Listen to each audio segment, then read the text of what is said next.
Okay, there's something that I've noticed a good bit with Black artists and music.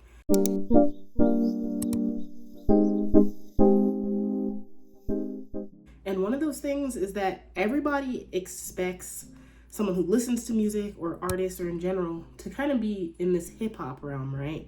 But the funny thing is that people who are not Black can typically listen to Black music in those spaces like hip hop and other spaces where Black people kind of dominate that area, and no one bats an eye really. But like when a Black person listens to different types of music besides hip hop, people can look at them very weirdly. It's interesting because a lot of this music has roots in Black music, especially country, and recently with Beyonce showing country, and then Tanner and like Shabuzi, all these artists who are going country and they're Black, people are like, wow, it's so different, wow, it's so new. But in reality, a lot of country music came from Black people, and it started in the roots of bluegrass, blues, etc., and kind of branched off into country. But it's weird because a lot of times white people don't want to let Black people in back to that space. And it was a lot more controlled before because labels chose who is a part of the music industry, especially in the 60s, 50s, 40s, where jazz was Black dominated, but many of the people who got popular were white artists covering Black songs. So the labels could decide who was going to be big and who was going to be not, because they had so much of the power then.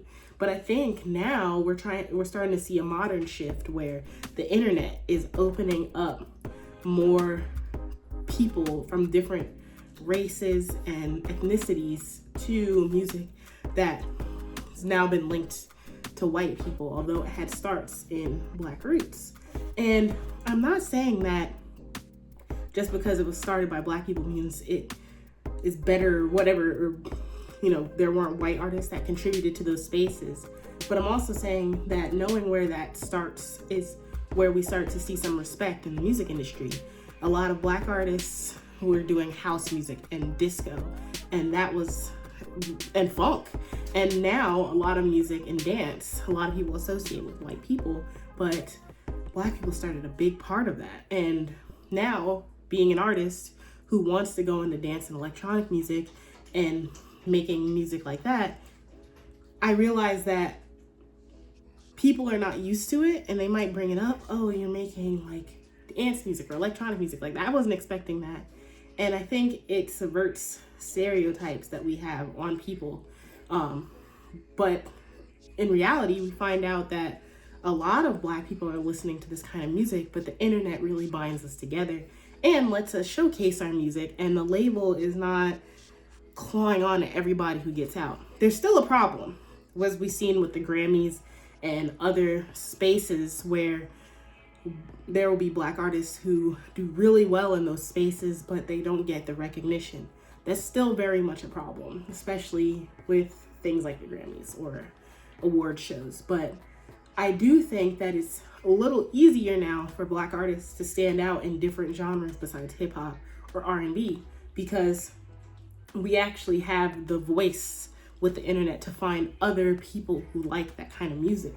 And I think it pairs us all together too and helps us find, because when I was growing up and I would listen to that music, like I loved dance, I loved Skrillex, I loved Postal Service, I liked Ren Weaver, I liked all these artists, and my Black peers would be like, oh, you listen to weird stuff, oh, you're weird, and they basically like push me off to the alternative kids.